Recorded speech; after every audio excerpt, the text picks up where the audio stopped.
Welcome to Time Sink, the weekly podcast to let you know what's worth sinking your time into. I'm your host, Sauce, and this week I'm joined by Mr. Hummer. What up, guys? And Bradley.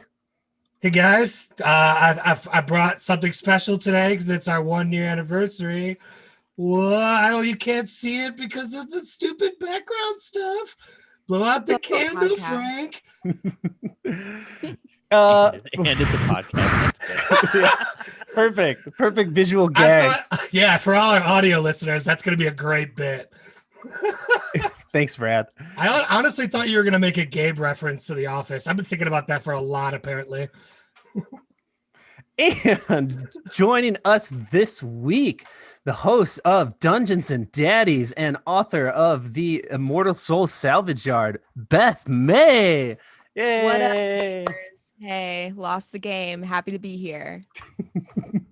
We got a great episode for you guys this week. This week, we're going to talk about the YouTube channel. Please correct me if I'm pronouncing this wrong. From Dhar Mann. Is it Dhar? Yeah, Dhar Mann. Oh my God. I'm so psyched. I've been telling everybody that I was like, I get to go on a podcast and talk about this thing that's been living rent free in my mind for days now. Yes, I'm so excited. I saw his picture on his YouTube channel, and I have a subtle grudge against Indian men because I always get assumed to be Indian myself. Just throwing that out there. I have a subtle grudge against anybody whose like face is horizontally like wider than their like tallness. Okay, there we go. There's my grudge. Very succinct. So specific. That makes sense. No, it's like there's an uncanny valley quality to his smile. He's a very handsome man. I'll give him that. He's a good-looking guy. We're also going to talk about, I had an update to Invincible, Thunder Force, and if there's time, Charlie Wilson's War. Oh, and Brad is going to talk about new music in your 30s. So stick around. We got a great episode. But before we get into all that, Beth, thanks for joining us this week. Thank you for having me. Yeah, of course. Would you mind telling our audience a little bit about yourself? Sure thing. Hi, my name is Beth May, and I'm a writer, actor, person, and I am most notably for my life right now on a podcast called Dungeons and Daddies, which is not a BDSM podcast. It's actually a D&D podcast. That's right, nerds. You heard me right. It's about 4 dads from our Earth realm that get transported into a magical portal into the Forgotten Realms universe of high fantasy on a quest to rescue their lost sons. Myself, I play a stepfather. That's kind of like what I've been doing for the last couple of years is being a stepdad, stepping up, etc. So, hi.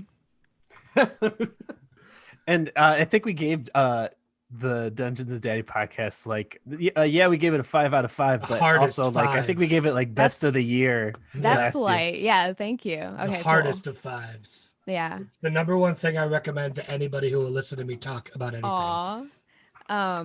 I mean, I feel like we feel that way too, which is like me as a creator. Normally, I'm like, I did this thing, fucking sucks. But yeah, it is something that we're all really proud of. So yeah, we love it. Yeah, it'd be really awkward if we gave it like a 1 and then had you on. That would be like I would totally be down for something like I think that's like super funny actually. There's or somebody that's been or just like it's just like I love that like transparency is like really cool to me. So yeah. Yeah, you hate it. I've only listened to like the half of the first episode so far. Yeah, not and because it's I like haven't hated it, because I haven't had time. No, it's like yeah, don't worry about it. I can't more imagine of a Critical Role family. It's like I don't listen to any D&D podcast really. I do out of like respect, sort of like pop into the first episode of a couple things because I know they're balling and stuff like that. It's just not like in my interest field whatsoever. So yeah. That totally makes sense. 100%. I think it says a lot about it that I'd never played Dungeons and Dragons, and frequently get people who've never played Dungeons and Dragons to listen to it because it's hilarious. Yeah. I mean, I'd never played Dungeons and Dragons, and actually, I've gotten I've gotten some like a little bit of flack for like hating on Dungeons and Dragons like in the show because of but and I don't really enjoy playing Dungeons and Dragons outside of the show, but I do recognize that it pays my bills, which is just like flabbergasting, and I realize that I'm extremely privileged to do what a lot of differently direction nerds would love to do for a living. So I do recognize that, but it's also like, yeah, I fucking hate D&D like outside of this. And it's just like the idea of like doing a podcast where I can like act, do improv with like some of my best friends is like, that's definitely the driving force for me. So I hope that energy can take some people who aren't necessarily into D&D and bring it to the podcast. Who knows? It's awesome. Definitely recommend. Yeah. Thank you. And you recently wrote a book that just got published as well. I did. On the other side of the very niche spectrum is I wrote a poetry book. I come from like a spoken word background when it comes to poetry, which is equally niche, but just basically like, ooh, you have it. I mean, I reviewed it like 2 or 3 weeks ago, right? I heard you, yes, and I really appreciate. Yeah, like you said some things that I'm like, that is very touching and very complimentary in a way that maybe is unrealistic. But yeah, no. So I definitely hadn't considered ever doing like page poetry before because you can't really put your. At least I thought you can really put your voice on it the same way that you could put your voice on your voice doing spoken word. So. I had a total blast doing it though, and I feel really like, just really like happy that it's out there and stuff like that. So there you go. Yeah, you totally should. It was excellent. I just actually finished it like sometime last week, and the last 5 or 6 poems are like, boom, like crazy. Awesome. Yeah, no, I'm super glad you liked it, or yeah. I even though I myself am not a big poetry person, I can definitely appreciate trying to get someone to experience like new things and new stories outside of just movies and TV, because I'm constantly trying to tell people to read like certain comic books that like, well, I don't want to read comic books, but I'm like, yeah, but the stories are so good that you're missing out on such good content. So I can 100% appreciate it. And then I plan on definitely checking it out. Yeah, no, I live for stuff that like is sort of walks between the life and death of a genre or like a medium or something like that. And I'm definitely not purporting to do that with this book, but I am like very always influenced by stuff that is like can get you from loving just like a comedy to loving like Fleabag, which like has tons of drama and stuff in it, and then you go from there, and something that can make you go outside your comfort zone and stuff like that I think is really important. Not saying that I do that, but I do love shit that does that, and so that was kind of what I was aiming for. So you sound like a very busy person and doing, working on a lot of things. So you wanted to take us down a rabbit hole of YouTube that you've been spending your free time on? Yes. Okay. Yes. Am I a busy person? Who knows? Right now, I've only got one thing on my mind, and it is the Dhar Mann YouTube channel. And I'm trying to like, I've basically been inducted into this cult that I didn't know existed. My roommate David, he found this guy and sent us a video, and basically what it is they're like 5-minute morality tales, sort of like Chicken Soup for the Soul, on YouTube, with actors who are like, God bless them, no respect, they're getting more work than I am, horrible actors, like doing like film student scenes, like super just like over dramatic. And the thing that really seals the deal though, they get millions of views. Like at first you're like, how could this possibly, because there's no joke, it is what it is. Although I think that they're fucking hilarious. Like I'm losing my mind at half of them because they're just so. But they're not supposed to be hilarious. No, no. And I do suspect that Dhar Mann like is like to some degree in on it. Like, so let me navigate over to YouTube just to read some of the video titles, because I feel like they're super clickbaity, So but also clickbaity. and then the videos themselves, I like walked in the room and and they're watching one that's like, mother-in-law ruins wedding, you won't believe what happens next. And I think it's like a joke, like a one-off sort of video that is extremely poor quality, just like a mother crying and stuff like that. And then something wild happens. I want to watch the next one. I just keep wanting to watch. It's like crack. It's like the idea that there is a beginning, middle, and end that is all like super bad and super like you can mystery science theater your way any which way into this movie, and that there's just more and more of them, and that they have like entire journeys within these small videos. I think it's incredible. So yeah, I can, let's see. Okay, we've got stuff like rich athlete shames poor athlete. What happens next will shock you. Um, let's Girlfriend see. fakes pregnancy to trap man. Oh my God, I saw that one last night. I saw that one last night. No, okay. So the best part about that one is that one, they go to the doctor's appointment, and at no point was she like, oh no, I'm busted. Like, she used a fake pregnancy test to like trap this man, quote unquote. And then like the doctor's like, you're not pregnant. And then the nurse comes in with a piece of paper, like your blood results came in, like a piece of paper that has been like printed out, like, and it's like, we can guarantee you're not pregnant. And then he takes the pregnancy test. He's like, this is a fake. It was bought on Amazon. Like, just every like weird like HIPAA violation is just like, it's a spiral of like of cringe mediocrity that is somehow better than anything I'll ever do. It's like incredible. And like, the fact that these get millions and millions of views. And I was talking to Freddie Wong, who's another co-host of Dungeons and Daddies, and we just like live for shit like this. And Freddie's a filmmaker, and he's also like one of the kings of early YouTube. Like his channel was huge back in Grandpa's day. No, just kidding. Love Freddie.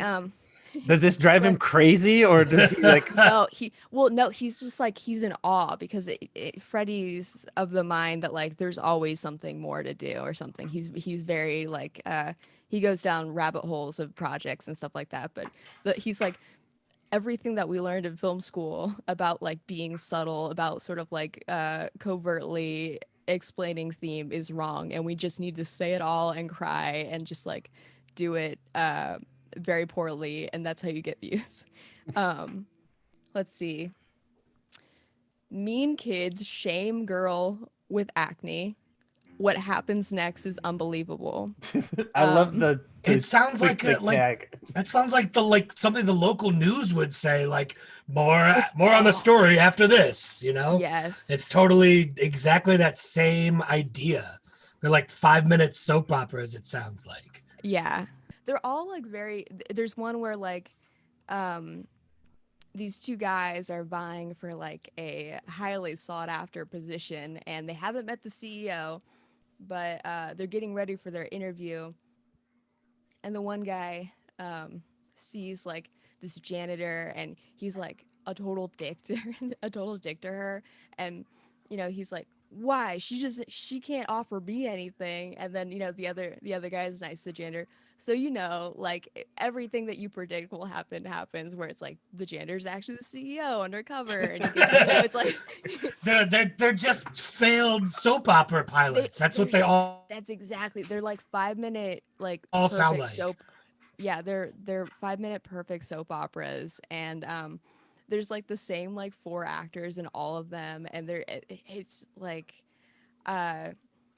I dear listener, you probably don't know me, but if you trust me on one thing, it's just that like if you have a group of friends, I don't know if this works like when you're alone, because they might just be kind of sad and what they are, but if you got a group of friends, you're like bored one night, you got to go down this rabbit hole. Like it's just like it will run you. You'll start thinking in Dhar Mann plot loops and stuff like that.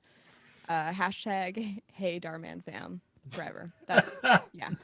That's How many what of these have you watched so far? Oh, too many. Too many. So it And sounds like you go you through have your. to put you have to like you have to say to everybody like, all right, no more Darman tonight. We have to You gotta cut we have yourself to, off. All right, Yeah, one more episode. that's literally what we it's and just the fact that they're getting so many views and Freddie and I were trying to figure out like why, and I think that the people like me who are watching it, kind of uh ironically, bad faithfully are a big portion of their viewership. But I also think that there's like a huge portion of like boomers who are looking for more like sort of consumable dramatic content, like short films and stuff like that. This is apparently super popular with people learning English because their scripts are very like simple, like dialogue, and they're on the screen, so you can just sort of I don't know if you would like what kind of English you're speaking, or like you kind of like the stories you're telling when you speak English. But yeah, I think definitely I could see it as a way to learn English. The fun fact: my dad came here from Mexico, and he learned English from comic books. So it does happen. Cool.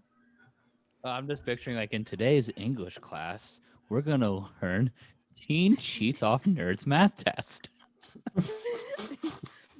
There's one, and I will drop it in the chat because it's just like the single most unhinged one I have seen thus far, and you guys can watch it at your leisure. But yeah, I'll just pop that in the chat, and that's my hill I'm dying on, is in terms of time sinkage, is that I just keep sinking time into Darman. Now, when you go to bed, do you like picture your day in Darman? Like, do you go from start to finish? How did my day become a Darman? No, not yet. They do say you start thinking in a foreign language, or dreaming in a foreign language if you hear it enough. So I probably will at some point. It's exciting. I just want to think that you start like narrating real life situations into those moments, like when you see them, like Karen berates coffee barista, Well, and you're not just to- like pitching them ideas in your head. Well, like weirdly, so many of them explain the scenario with like a flashback and voiceover that starts like, well, you see, the reason that God. this is because I was homeless once, and so I always Oh. know to be kind to homeless people. All right, yeah, I'm gonna drop Oh. this one because this one will change your. That- This one really will shock you. What happens next will shock you. I'm definitely up for a different YouTube rabbit hole currently, because right now my YouTube rabbit hole is watching, and it also has millions of views. People create these complicated yet humane rat traps in like weird, hilarious ways. Yes, okay, that sounds amazing too. Yeah, I'm like, fuck up my algorithm. I don't give a shit. Exactly. Isn't that so true? Fucking up your algorithm. Yes. Like you search for something, you're like, I don't know if I actually want to use my main Google account for this. I'm gonna switch accounts real quick. But then it's like, why am I using incognito to watch like a guided meditation? Like, what am I hiding from? Like, Well, my YouTube, I already ruined my YouTube algorithm because it's populated with Star Wars fan theories. That's As all it should be. Mine's with Smosh try not to laugh videos, so let's get real embarrassing. No more British sitcoms, Brad? Oh, that's plenty there too. But British panel shows. Like British comedians on panels oh, being nice. funny and British. So, Beth, so Both what are you those giving things. a Darman on a time sync scale 1 through 5? It's like, I feel like this is cheating, but I feel like if you've actually got like something worth living for, and like your life is satisfactory and that you're like a serious person, I would give it like a 2 out of 5 just to take a cursory peep at. But like if you're like ready to take it to the next level, it being like a lifetime of just not doing great but laughing about it, 5 out of 5. You cannot get better than hashtag #DharManFam. All right, there you go, listeners. What's the worst part about this is that his presence is so cult-like. So the fact that I'm here like shilling his wares to other people makes me feel like so complicit in everything maybe bad about him. I also like did this like a little Google deep dive or a shallow deep dive. And he was like he was like convicted of like 14 felonies in Oakland for defrauding like the city for and he was like some weed he was a self-proclaimed ganjapreneur and so I don't know the specifics of what he did, but it's just like he's just one of these people like building companies all the time. It just like yeah, good for him. Classic Midsommar attitude. Good for him. I'm now part of the journey, unfortunately. That plot thickened real quick. It did, yeah. You won't believe what happens next. Awesome. Well, thanks for that, Beth. My YouTube channel is going to be filled with that now for the next who knows how long. So, Brad, you wanted to talk about listening to new music later in life? Yeah. So going off the trend of like finding other things other than just like the most popular, my internet stream is great. Going off the trend of the most popular like movies and things on Netflix to watch, you know, I kind of did that with Beth's book the other week, and I wanted to talk more about something that I love, which is music. Do you guys still listen to music? That's my first question about it. How often do you spend time on music?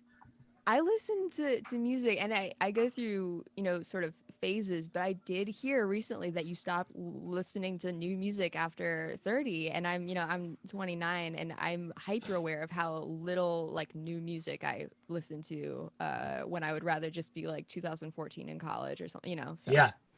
So the study I was watching one of my British panel comedian shows. Oh yeah. And they were talking about this study that says around the average age of stopping to listen to new music is 33, which may or may not be where I am now, but my casting range is still 18 to 45. So that's what's important. Yes.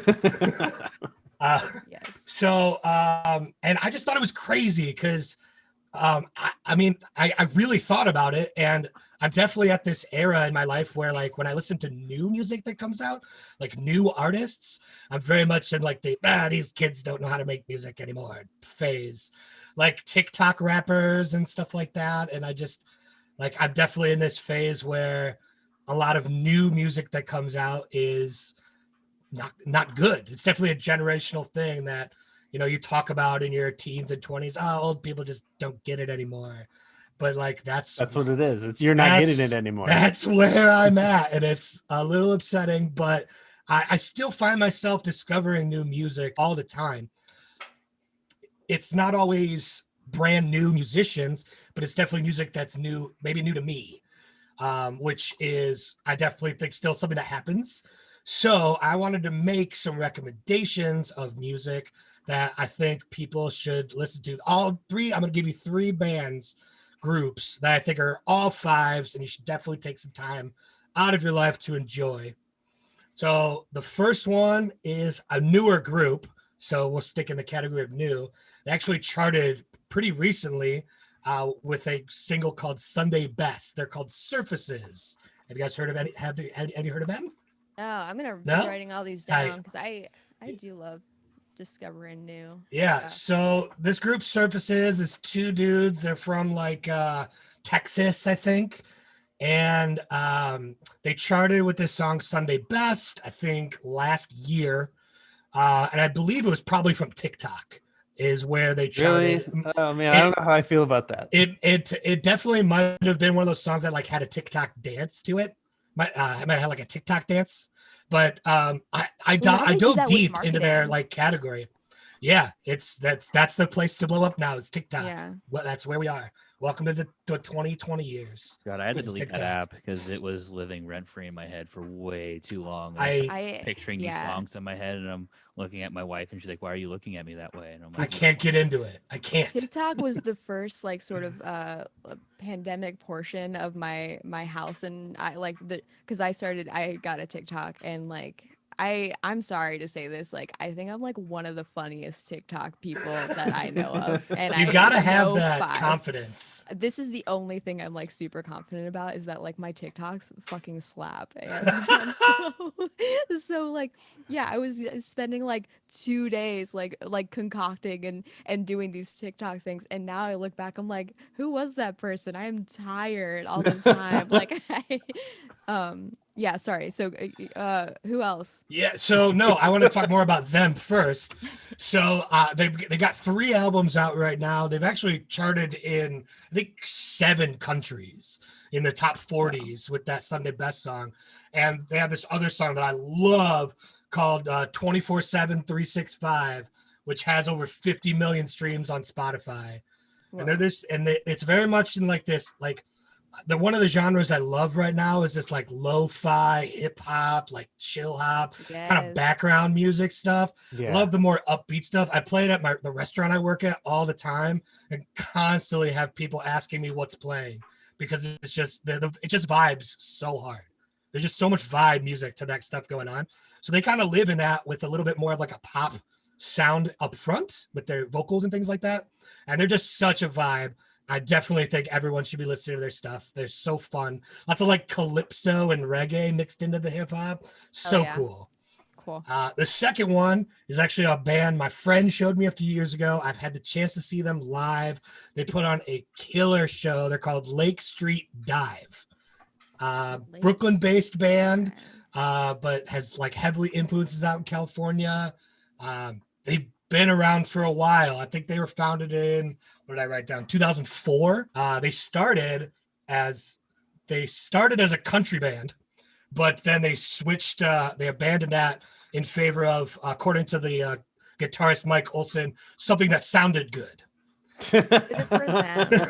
Yes. So they moved more into like their heavy influences. I think he said that they describe their sound as if the Beatles and Motown threw a party together. And I think that is really reflective of what they do, because they have like this like real 60s swing sound with like kind of an alt rock sound. Kind of getting a vibe And of the like lead a little singer, bit of Rachel Martha. Price. I think it's like Martha and the Vandellas, or like big, like a mix of Yeah, big totally. jazz with some Good. Yeah, vocals. absolutely. Yeah. And the lead singer, Rachel Price, I have like the biggest vocal crush on her.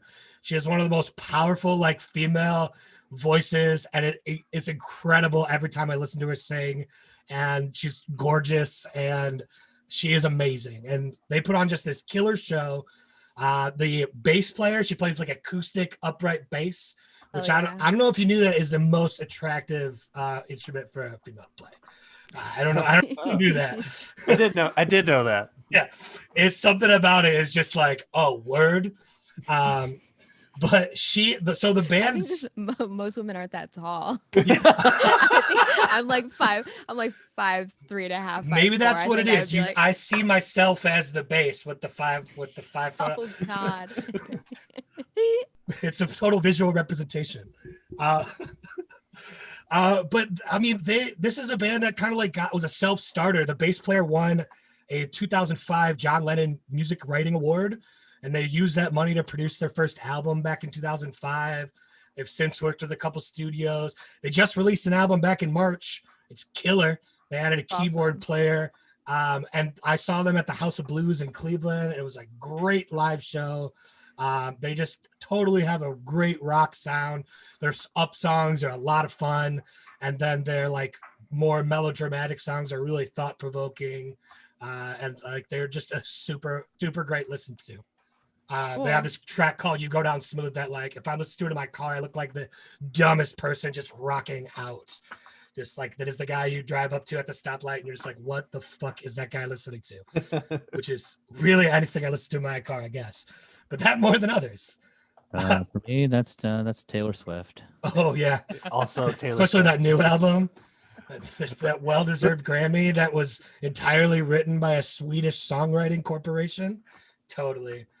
Can I just throw in on the opposite end of the spectrum as someone who like doesn't get exposed to new music or Yeah. wants to really listen to any? The only thing I get is like what my kids want to listen to, and they're 4 and 5, and they only want to listen to Taylor Swift. And now I love Taylor Swift. Heck yeah. All right. That's why you got to show them surfaces, man, because you get those like bopping beats, but you don't have to, listen to WAP. Well, songs about WAP, that WAP. I don't judge. I want to empower my I want female to sexually children empower your 4 and 5-year-old in whatever way they want.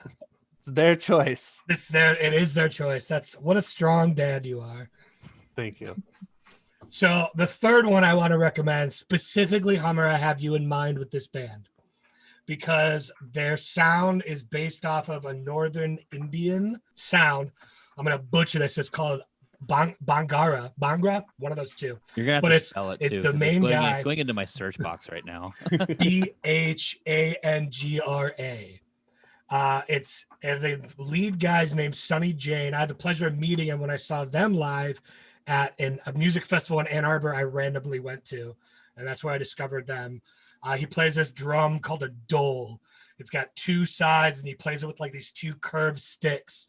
And the band is pretty much all percussion and brass, and they bring on this like punk rock energy with this like hip hop, jazz, Northern Indian Bollywood sound, and they just blast.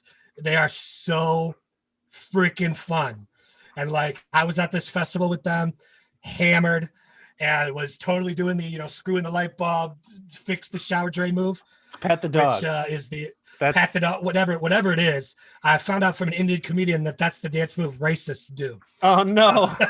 God. So you said does the band's name the band's name is Red Baraat. I don't know. I must have gone over that part, or maybe my internet lagged over it. Do I need to apologize to the Indian community? No, because I'm talking about how great they are. It was a type of music. That's why I was wondering, because when I googled it, it just came up with like a. Yeah, that's just the style. Hits, Volume 3. It's just style, and the drum that he plays in Indian culture is known as the dance drum. So it's like featured in all Bollywood films and stuff. But is it just instrumentals or is it singing too? No, they have lyrics. It's lots of like chanting and then like hip hop raps and stuff. Some of it's in Indian, some of it's in English. Some of it's in Indian, some of it's in English. It's incredible. It's such a great energy. And when I saw them live, there was a wedding processional that came through, like an Indian wedding, and like the husband and wife were on like a white horseback and stuff.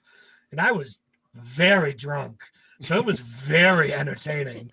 It was one of the most random concerts I've ever been to because the guys I went with, I was not like good friends with.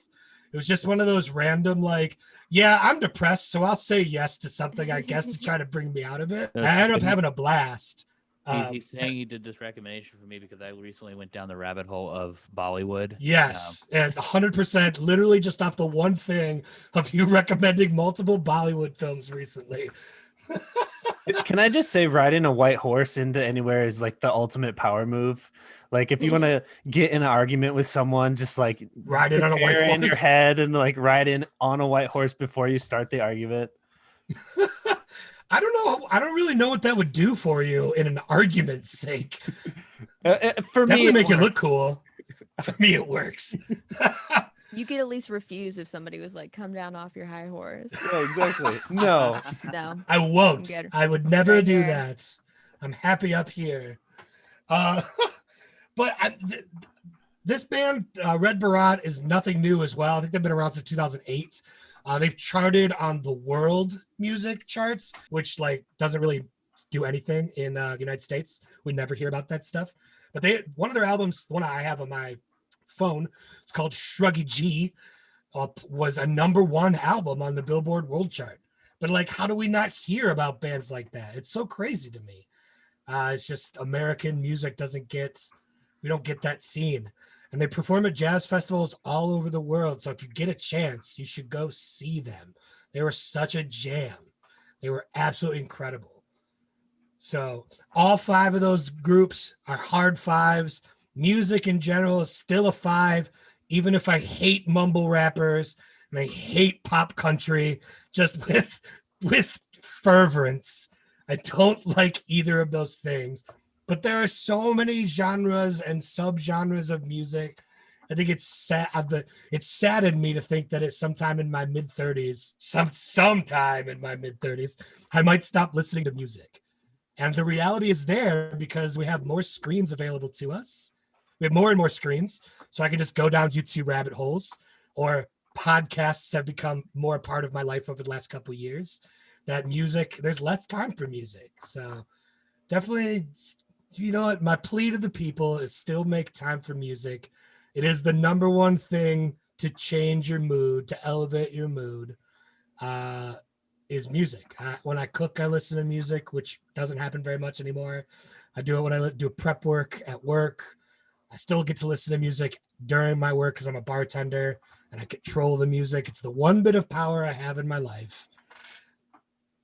But other than that, music. So from a music perspective, I'll kind of add to that. That was my sign off, apparently. I've been listening to Howlin' Wolf, Lighton Hopkins, and basically just going down this like rabbit hole of just like old school blues music, like just insanely. I've been just loving it, and I've also been getting into like the jazz too, big band like Count Basie. I'm an Apple Music subscriber because I'm a loser and just want the ecosystem tied to my Apple TV. Of course.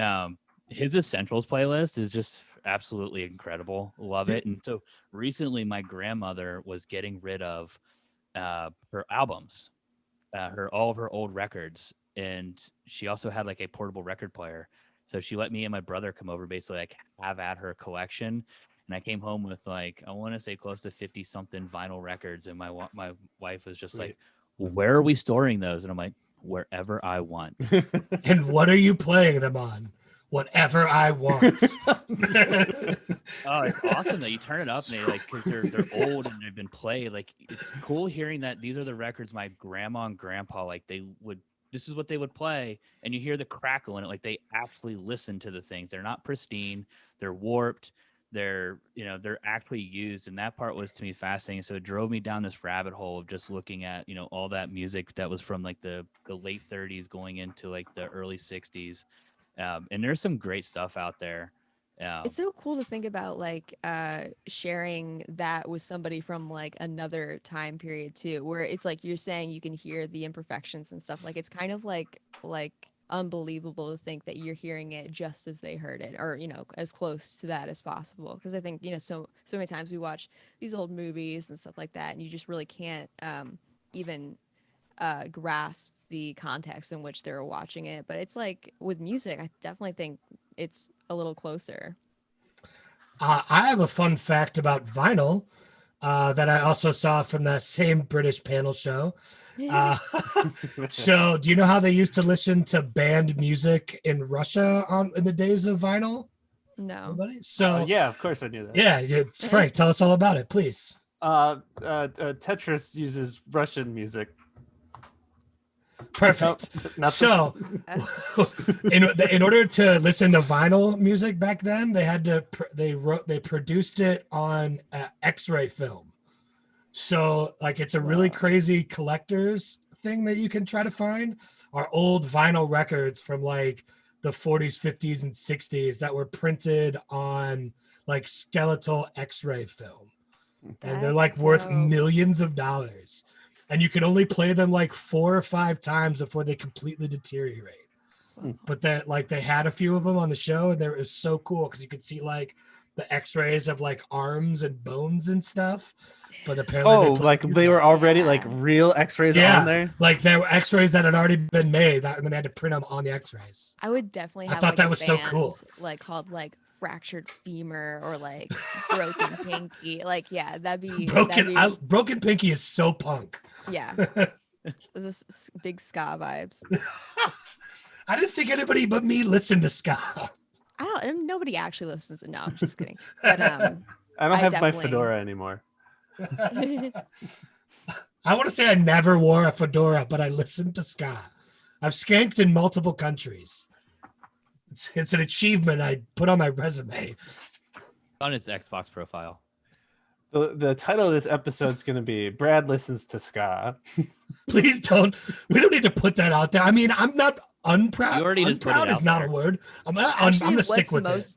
What's most haunting about that being a potential title is that anybody who like sees my name is like gonna be like, oh man, Beth May came in with the ska, like the ska Rex, like she's like a big ska fan. She's a Jimmy Eat World mega fan. She rolled in with her suspenders and her saxophone and just And a started laying it Dalmatian. down. And a Dalmatian. She's got multiple Calvin pissing on stuff bumper stickers. What? Nice.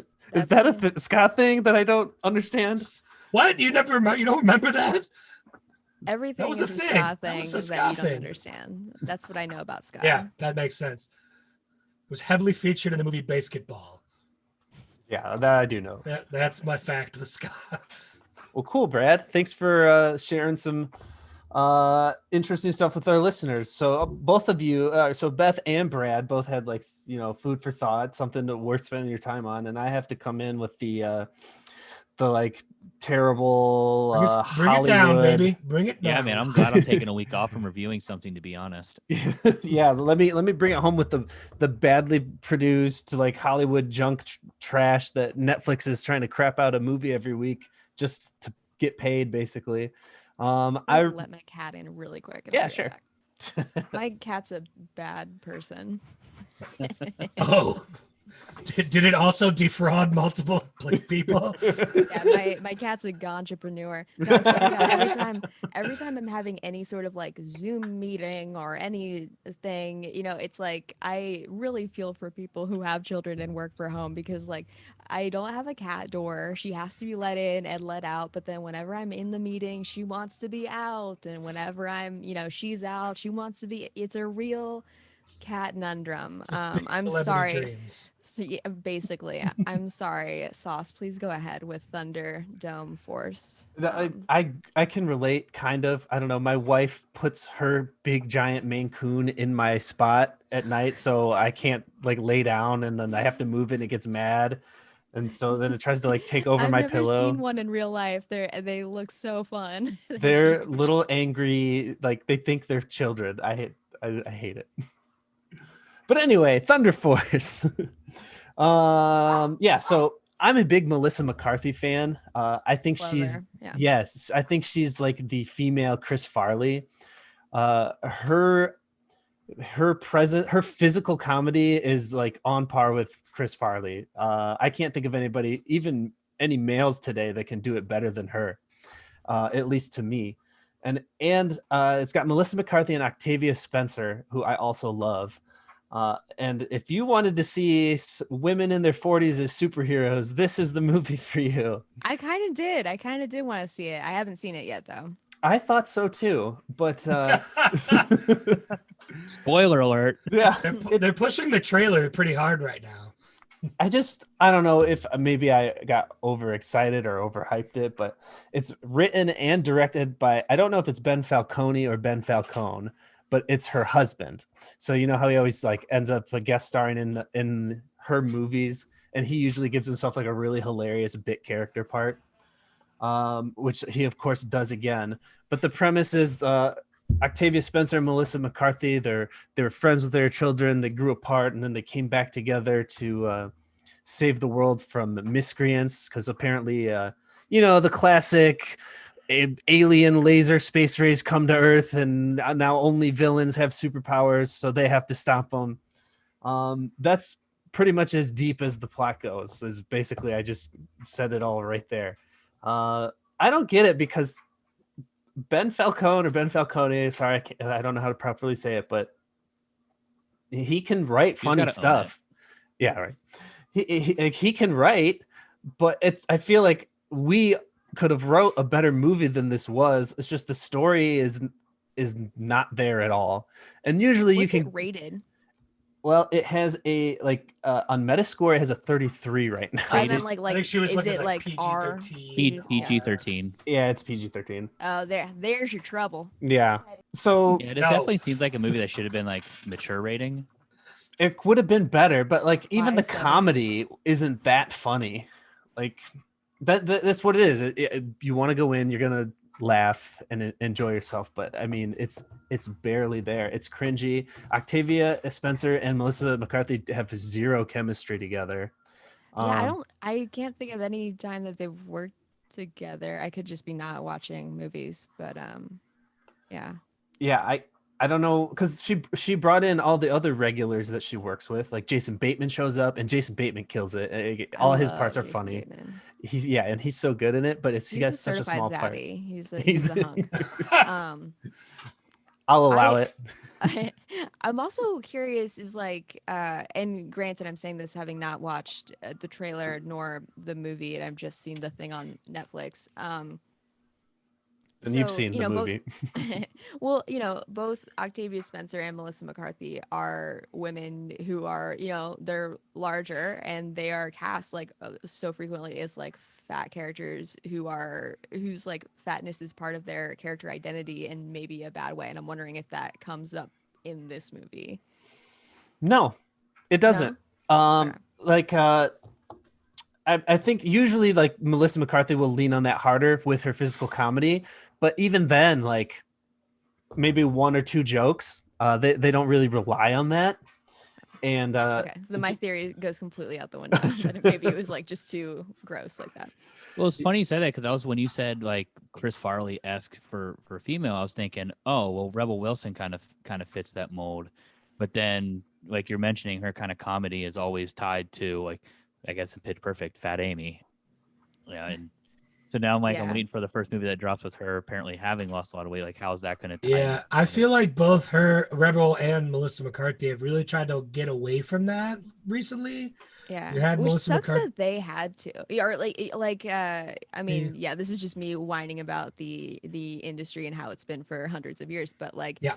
you it sucks that they're the ones having to seek out roles that have anything to do with them other than their weight, which is Well, just kind of ridiculous to me. and not just Um, that, change their weight and physical appearance, yeah, absolutely. Like, in order to get that. yeah, ridiculous. Although I will say, and actually, yeah, Melissa McCarthy in Can You Ever Forgive Me? I think that's her best performance. I think like that 100%. movie fucking crushed me, and So I think good. she's amazing in it. So she's a very good actress. yeah, I I think it's easier for comedic actors to be great at drama, or they seem to do better than the other way around. Is what I'll Yeah. say. And I 100% agree with that. I mean, there definitely is the idea of method actors who portray these great big dramas, but like, I'll take a comedy actor or a comedy background over that any day of the week. I don't remember who said it, but somebody once told Dustin Hoffman after like he had gone through like major weight fluctuations for a role or something, and one of his co-stars told him like, "Why don't you just try acting? Like, why don't you just try to act?" I just I which is something I want to tell like every method actor, but they are constantly out here winning awards and stuff. But like, why don't you just try acting? Why do you need to send a dead bird to someone, Jared Leto? Why do you need to do that? I mean, and then Christian Bale, like literally just changing his DNA formula to fucking fit into these roles, and I'm just like, I think you're great. I think that other people are a little bit better sometimes, and I feel like you know you do you, boo. But yeah, that you don't really need to be doing this to be acting. Um, I sit here with no roles currently, but you know. But that's also why the RDJ Tropic Thunder thing worked, because they were making fun of that idea so much that like him being in straight blackface worked for that movie, which God. should have like killed his career, and if it happened today would Yeah, 100% Yeah. kill everyone's career. It Well, was a he part of did that that, movie. and didn't he also say in that movie, "You never go full retard"? Like yes, Yeah. he two does things say that you that. cannot say today. Yeah, Yes. people are more upset about the full retard stuff than they were about the blackface stuff, for Well, sure. Yeah, I definitely don't think Thunder holds. I think it's very sketchy waters today. That said, like the way that it perfectly captured both like the early '90s and the early 2000s, like flock towards like movies about special needs people is like that was such an unhinged period of like movie history, and Yeah. yeah, so yeah, good on them for calling that out, even in a pretty abrasive way. Still a hilarious movie despite all Yes, that. yes. I'm like thinking like I gotta watch this movie again. It's so good. I also just listened to Talking Dads and heard you had an experience with RDJ. Oh my God. Yeah. I was thinking about that when you brought it up. That was and like, yeah, I was basically at a crosswalk near the beach, and it's not like a fancy beach. It's just, it's like down the street. And yeah, I'm a very timid pedestrian, and so if people are like paused at a light or whatever, and I am not super ready to go, I'll be like waving them on if they're like so I was doing that. I was like trying to find my car or whatever, and so I like wave this Tesla on. He's like, no, you go, like very aggressively like waving at me, and then we're kind of in this, and then I like look at him and I see like it's just clearly Robert Downey Jr. in his like glasses in this Tesla, and yeah, I just remember like walking across the crosswalk like, I can't believe this is happening to me. Like, damn it. It's so special. I've had an interaction I have with millions of people, but this time with RDJ. You should make a Dhar Mann video about it. Yes. Watch what happens You won't next. believe who was driving the car. So Melissa McCarthy, her husband wrote the damn thing. Like, you would think he would make it, perfect, and like if I'm gonna make a movie for my wife, like, she better fucking win the Academy Award for it. You know what I mean? Like, they're just crapping out movies for Netflix, and that they're getting paid, and respect for them. I would probably do the same thing in their shoes, but if this movie is worth your time, I would say no. There's no substance to it. It's not even that funny. I really hate giving things a 1, and I love Octavia Spencer and I love Melissa McCarthy, so I wanted to give it a higher score, and something's got to really piss me off to give it a 1, so I'm still going to give it a 2 out of 5. Yeah. You don't I mean, think- you know what? She could like what could have happened, and I actually don't know the work of Ben Falco. I feel like I'm gonna look him up on Google, and he's gonna be like the most well-known filmmaker ever. I'm gonna sound like a freaking idiot, but I don't know of him. I haven't watched any of his shit, and it could be that he pitched this and then he couldn't get made without Melissa, so she could have been really stepping up for the hubby, attaching herself to the movie. So who knows? Love may still be in the air. I don't think I'll watch it after hearing what you're saying about it, but Well, he wrote the last movie I watched with her. He wrote that for her too. It was called Super Intelligence, and it's I haven't seen that one either. same thing. I'd probably say that one's a bit more entertaining, but I think he just keeps writing these different movies for her, but none of them are just like good, funny movies. I mean, you don't think they finish it and they go, yeah, that's good. People are going to love that. Like, you don't think they have that mindset when they make something? No. Like, that's crazy to me. I would delete the whole thing if I didn't feel like that. Right. Like, people could have been like, Brad, we spent millions of dollars on this. And I've been like, well, I don't like it, so I don't know why anyone else would. Then you'd be Zack Snyder. In fairness to the internet movie databases.coms, he only has 7 writing credits, and looks like 5 of them are movies, and 4 of them are movies, and the rest are TV, like TV shows, or like an episode in a TV show. So, What are some of his other movies? you guys pretty much named them all: Thunder Force, Life of the Party, The Boss, and Tammy. Tammy, those are all like almost all Melissa McCarthy movies too. Yeah. Maybe that was definitely was part of the deal. You got to be a part of it, Melissa, for us to do this, and she's helping him out. And that's all, speculation. Who knows? His acting career is definitely more prolific. I bet he's got a great bed game. So, good for her. So there we go. Awesome. If you believe that scene from Wedding Crashers, he do have a terrific bed game. Yeah, because he plays her love interest in Wedding Crashers. That's him. Yeah. Okay, now it's all coming together. Okay, cool. Who was good for them. Oh my God, what's his name? The guy who played King of Staten Island.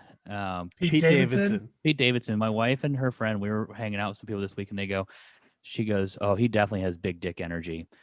And I was like, no, "Why?" I'm the opposite. I would disagree with that person in real life. I would be like, no. Not that No? I would know, but like I disagree that he has big dick energy. They were only Ariana saying that just Grande because- makes everything look big. They were saying that because of the girls that he's like dating, or like seem to just be like completely like out of the normal. Like now he's dating the girl from Bridgerton. What he Yeah. is? Yeah, they just Okay. announced that. Way to be up on your celeb gossip, Hummer. Man, You've been reading Vogue magazine lately? Yes, in our bathroom we have people. How many people? Like 3, 4, just to watch you? There's a lot of people in it. There's a lot of people. Realistically, he probably has like, because I think he has like small dick energy, but he probably has a big dick. So it's like he doesn't have like the energy. Like he just like it's just like people. That's get what because of they're his wanting. physical disorders, though. Why Like he he- doesn't have energy. Well, Like let's look at his physical lineup mental here. disorders. he talks about a Ariana lot. Grande, Kate Beckinsale. I mean, that's only 2, so I guess maybe that's I'm not that. also terribly biased. I can't stand him, but like I respect the people that love him. So do you not like him on Saturday Night Live, or do you watch Saturday Night Live? I don't like him on Saturday Night Live. Aw. Don't like him. Not even his. He has one character that I think is so funny. What's it?